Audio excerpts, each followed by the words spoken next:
This is a story between two of the most celebrated authors of the 20th century, the glamorous Vita Sackville-West and the enigmatic Virginia Woolf. Set against the 1920s decade, their love affair circles around nonconformity and the meeting of two literary geniuses. The movie opens with Virginia walking briskly along the length of Hogarth Press and entering the room at the end. She intends to listen to the 1920s version of a podcast broadcasted on radio, where the host is the socialite Vita Sackville-West and her husband, Harold Nicholson. Their discussion is about their views on modern marriage. Vita and Harold both agree that marriage is like a living organism, dependent on how the couple nourishes it in their own image. However, the way their marriage should be nurtured is where they differ in views. Harold values a woman's capability to bear children, which should be enough reward for the sacrifices she's making, such as her career. On the other hand, Vita says that motherhood should not be the only success that a woman should have in her relationship. As a best-selling author of her age, Vita values her independence as much as any man would their own. Despite their differences in views, Vita and Harold share an amicable relationship. After their broadcast, Vita visits her mother along with her two sons. Lady Sackville very much adores her grandchildren, but she shows a disdainful look towards her daughter's affairs that defies their standing in high society. Vita tells her she's going to attend a party in Bloomsbury, where she'll meet the authors of Hogarth Press and affiliated artists. Lady Sackville frowns upon this, as the place has a reputation for hosting socialists and bohemians. She warns her daughter not to make the mistake of running again with another woman, or else she'll stop sending money to her and her husband. Vita is indignant about her mother's remarks, but she won't be bogged down by them. She expects to meet Virginia Woolf, so she attends the party that night. Her classic elegant attire is far different from the expressive fashion of the guests. When there's no one to talk to, she visits the studio of Vanessa Bell, artist and sister to Virginia. Vanessa's husband, Clive, meets her. He pulls her back to the parlor, where she meets Vanessa and her close friend, artist Duncan Grant. They are very interesting people in Vita's eyes. But the woman who captures her whole attention is the woman she intended to meet that night. Virginia is in her own world, dancing slowly and sensually in the middle of the room. Virginia turns and sees Vita looking intently at her. There's an instant connection between them that no recap writer can eloquently describe, except perhaps for Vita and Virginia themselves. They go to another room, where they spend the first few minutes looking at each other. It's Virginia who breaks the silence first, asking about why Vita's books sell more than hers. Vita answers that popularity is not a sign of genius. At this, Virginia knows she's met an equal. On Vita's part, she's still enthralled by Virginia's presence. Later, Vita stays even after the party ends. Vanessa and Grant are dancing in the middle of the room, while Clive, Virginia, and her husband Leonard watch. Virginia recites an impromptu passage, describing the feeling of the present moment as hands and bodies sway to the rhythm of music. Vita listens with rapt attention as Virginia continues her description. Vita immediately knows she made the right choice in meeting the enigmatic writer. She comes home on the morning of the next day, still feeling the adrenaline from last night's party. She wakes her husband up, and during breakfast, she tells him all her brilliant impressions of Virginia Woolf. Vita says she adores the writer. In her words, Virginia was utterly silent until she said something, and she said it supremely well. Harold is still unimpressed, especially regarding the reports about Virginia's madness. Vita scolds her husband, saying it's the way to describe Virginia's genius. She declares she's going to invite her to her writer's club. Harold says he's not against Virginia joining his wife's club. Rather, he thinks of the writer as someone hard to get by. Vita is not discouraged. Soon she sends Virginia a letter inviting her to a gathering of her club, the Pen Committee. Virginia and Leonard discuss this invitation. Virginia thinks it will be fun to mingle with Vita and her circle of writers. She's heard rumors about Vita dressing up as a man and running away with her lover, so joining her club may prove interesting. Leonard does not agree with this, as he thinks the member's work is mediocre compared to his wife's, but Virginia is only humoring him. She doesn't seriously entertain the idea of joining. In fact, she sends a letter back to the socialite stating her answer. Vita is not happy about this, Harold points out. Is it because she badly wanted Virginia to become a member? Or because she's not used to being refused to? He brings up his wife's unbending will. Harold knows that Vita will relentlessly pursue her new conquest, just as she did during her brief but scandalous affair with a woman named Violet. For context, Vita tends to explore her sexuality, as she and Harold are in an open relationship. Vita had a short romance with Violet, which ended in Vita running after her paramour abroad. Harold had to follow his wife, and it was an embarrassing thing to do, especially since he was a diplomat. Society pages feasted on the scandal, and this was why Vita's mother looked at her daughter in disapproval. Although Vida sincerely regrets her decision, it doesn't change her views on her explorations and nonconformity. She knows her husband doesn't like her dilly-dallying with Violet again. She assures him she's not communicating with her ex. Harold embraces Vida. Given their liberal marriage, their bond and trust in each other are very strong. But he still reminds her to be discreet, as it's not always that society is entertained and forgiving of her activities. If inviting Virginia doesn't work, perhaps Vida can send her latest manuscript for review. She's also willing to have it published by Hogarth Press. Leonard is hesitant to include Vida in his roster of writers, but Virginia is all for it. Their correspondence through letters continues. Vida states in her letter that she hasn't lost the appetite to know Virginia better. She's bold enough to invite the latter to travel with her, but she's received no response. So, Vida visits the Wolf residence. There, Leonard tells Vida that Virginia is not to be disturbed, but Virginia comes out of her room herself. She asks Vida if she's willing to get her book published by them, and Vida says yes. Then Vida tells them she's going to Italy with Harold, where she'll write her next book, Thinking of Her. Virginia then walks her out of their house. By the door, Vida gives a last-minute invite to Virginia to come with her to Italy. She says Virginia can look at traveling as a copy, just as how she sees everything and everyone as a copy. This offends Virginia, but she doesn't try to let it show. As she looks at Vida walking away, something blooms in her, like a vine strapping a lamppost. They continue writing letters to each other. Virginia slowly opens up. At one point she requests Vida to tell her the people she's been seeing. This is to reinforce her moments of seeing her vividly in her mind. But because she doesn't know much about her, it's always like fleeting visions. Soon, Vida comes up with her manuscript of the book Seducers in Ecuador. She wants to dedicate it to Virginia. However, Virginia is still affected by Vida's remark last time. She expresses her hurt feelings, which takes Vida by surprise. It wasn't meant to offend, she says, but only to know her more. On their way home, Harold reminds his wife that Virginia is vulnerable under all that brilliance. She must be careful when dealing with her. After this, Vida invites Virginia to take a walk at the greenhouse. The latter accepts. Virginia remains quiet as Vida makes commentaries on things such as Leonard's concern for his wife. It's just as Vida said in her letter. Virginia has mastered the art of keeping things to herself, but this only encourages Vida to know more about her conquest. She gives Virginia custom-made sunglasses, which she says is an iconic identification of her character Arthur Lomax in her latest book. She also adds that Virginia is the inspiration for the character, but Virginia corrects her. Arthur Lomax is a fearless adventurer who trades in passion, pain, and fantasy. That's not her, it's Vida herself. Vida is flattered that Virginia is perceptive, understanding her work better than she does. One of the things that makes Virginia intriguing to her is the way she writes. It's intimidating. Virginia explains that it's all about rhythm.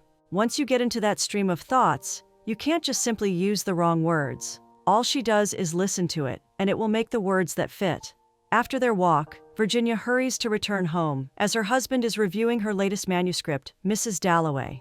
By the door, she sees again the imagery of plants blooming along her path. This is not a representation of sudden literary inspiration, but rather that of her blossoming feelings for Vida. After Leonard reads the manuscript, Virginia kisses him. He's surprised, as they rarely engage in physical affection as a couple. In the next scene, we see Vida and Virginia at the Bells' house having afternoon tea. Clive, Vanessa, and Duncan are having their own discussion, while the two writers discuss Virginia's latest manuscript. Vida says it's dazzling, evasive, and infuriating, just like the author. The three join their discussion, and they all agree Mrs. Dalloway is Virginia's best work to date. Duncan asks them to come to the studio to critique his latest masterpiece. Taking this opportunity, Vida invites Virginia to Knoll, her family's country estate. Virginia is hesitant, as she knows she doesn't jive well with high society, but Vida assures her she'll be fine. Leonard is supportive of his wife going, although he still worries about Virginia's vulnerability.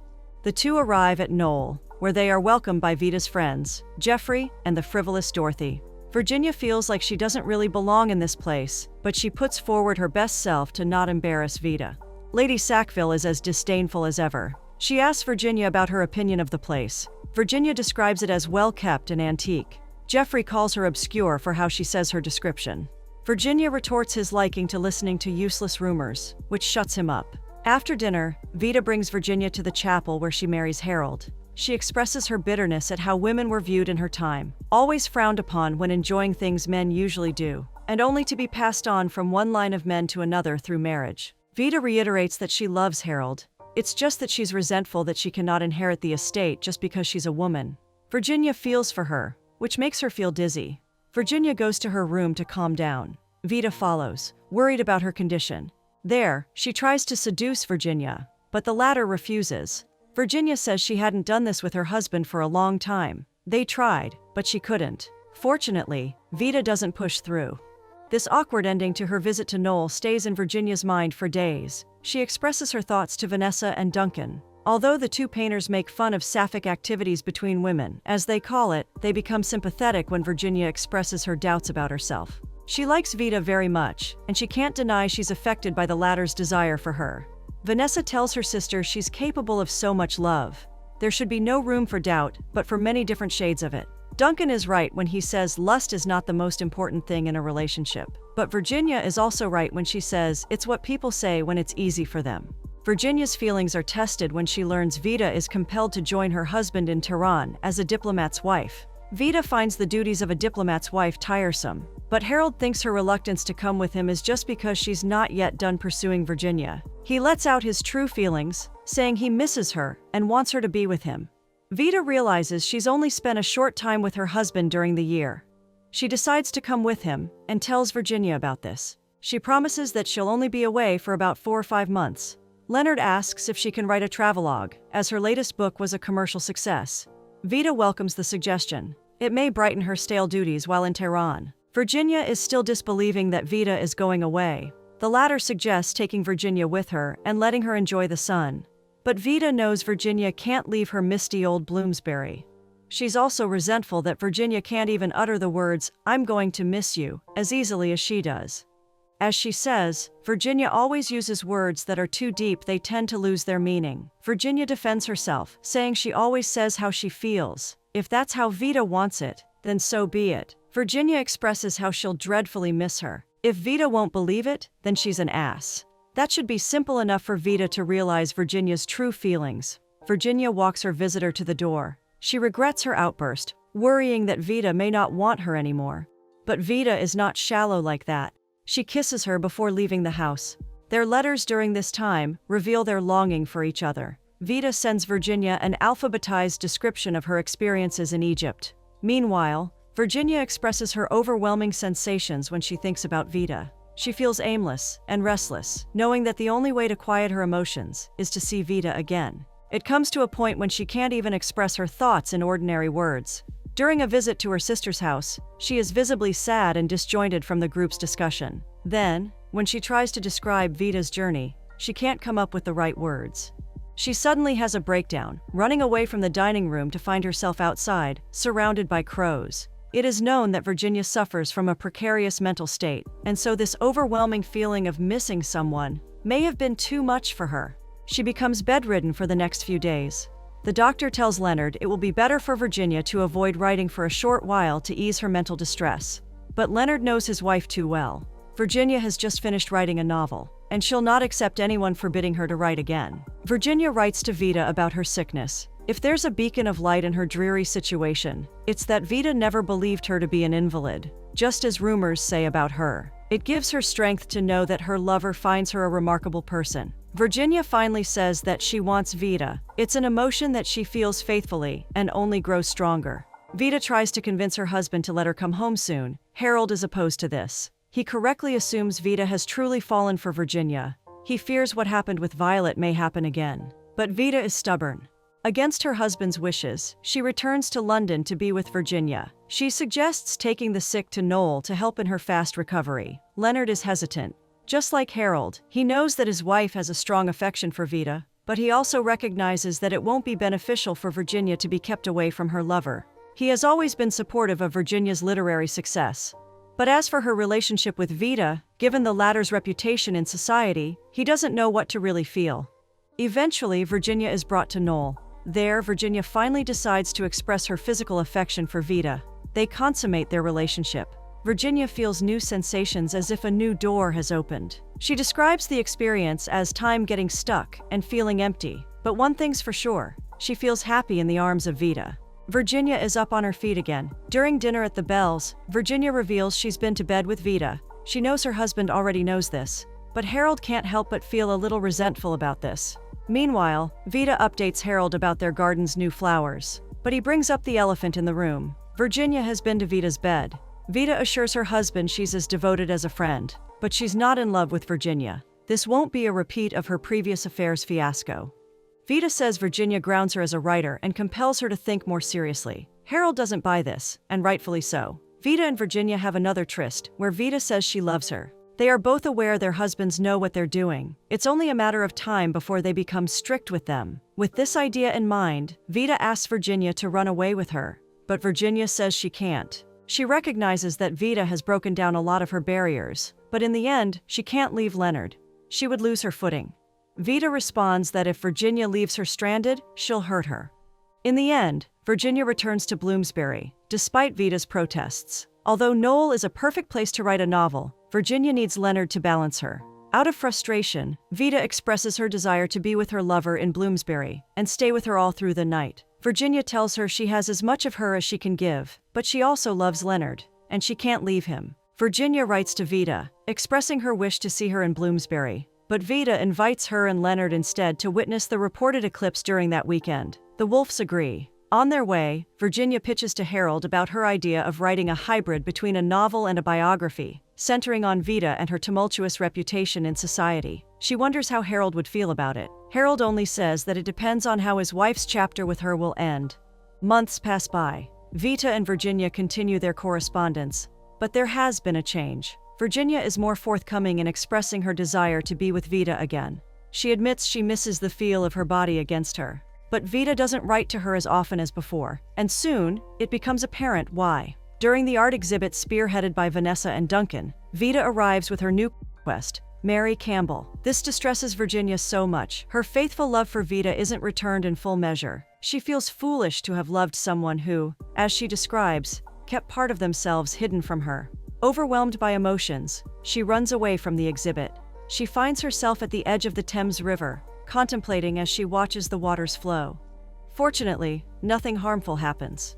Leonard finds his wife back at their home. She's hunched over her table, writing the beginning of what would be her best-selling novel. In it, she aims to know more about Vita and her chaotic ancestry. Therefore, she decides to make her the muse of her novel titled Orlando. She asks Vita to pose for photographs as the depiction of the main character, who is initially born as a man but becomes a woman at the age of 30 and lives on for centuries. At first, Vita was not sold on this idea. This novel sounds like Virginia's revenge upon finding out Vita has already moved on with a new beau. But this is not the case for Virginia. She doesn't need explanations or apologies from Vita. All she wants is, as she puts it, to untwine and twist the very strands of Vita Sackville West, to put plainly in writing her flaws and her tendency to inflict pain when her desires are not met. Vita is still not happy, expressing her frustrations for not even seeing a draft of it. She decides to follow her husband in Berlin. Virginia protests. Her work is revolutionary, and it is important that Vita stays. However, Virginia is more afraid to know what she will become after she writes the novel. Will she hate Vita after this? Or will she love her more? Soon, Virginia finishes the novel. It's printed and published, and one copy is sent to Berlin for Vita to read. It became a huge success, both critically and financially. However, someone is not happy about it. Lady Sackville comes to the Wolfs to reprimand Virginia about how explosive the novel is. She accuses the writer of putting her daughter and grandchildren in great danger. But Virginia retorts that the only one doing that is Lady Sackville. The old lady, knowing she can't compete with Virginia's madness, resorts to insulting her. This makes Virginia second-guess if she has done the right thing. Fortunately, Vita returns to London to let her know that she loves the book. She loves how Virginia depicted her character. She says it's the wisest and richest book she's ever read. Overcome by joy, Vita asks Virginia to elope with her. As she packs her bag, Leonard begs his wife not to go. He feels it's unwise for Virginia to go with Vita, not during this critical period when the reviews are about to be published. Virginia becomes exasperated over Leonard's protectiveness. However, he only pleads with her to think twice. Vita and Virginia go to Knoll. During the hours of early morning, Virginia discovers that Vita has packed a copy of her book for Mary Campbell. This brings Virginia so much pain. She is expected to reignite their passion after publishing this book. But she now realizes that Vita is not a person who can be tied to a faithful relationship, at the very least. Virginia runs outside, witnessing the sunrise and letting its warmth wash over her. Vita wakes up and, worried about Virginia, looks for her. She feels relieved to find her. Later, Virginia expresses her thoughts on feeling finality. Although it didn't physically happen to her, she knows a part of her has experienced it. In her relationship with Vita, that bloom she felt before is the one that passed away that day. She finally admits to Vita that she loved her before, but it has changed now. There's no feeling of bitterness left, only that of what someone would feel for a friend. She has finally accepted that Vita will never remain faithful to her. Virginia remembers Vita's words before: if she leaves her stranded, she'll get hurt. Virginia doesn't want Vita to feel that way. In writing Orlando, she has expressed her thoughts and feelings about Vita, her aspirations, and her wishes for her. In a way, she's setting her and herself free. She reiterates that Vita is an exploding star, shining her light across the universe. It's just that she's incapable of shining her light on one person alone, and in the end, not on Virginia. By the end of the movie, it's shown that Orlando goes on to become Virginia Woolf's best-selling novel, cementing her place as a popular contemporary writer. She remained friends with Vita Sackville West even after their romance ended, until her passing in 1941.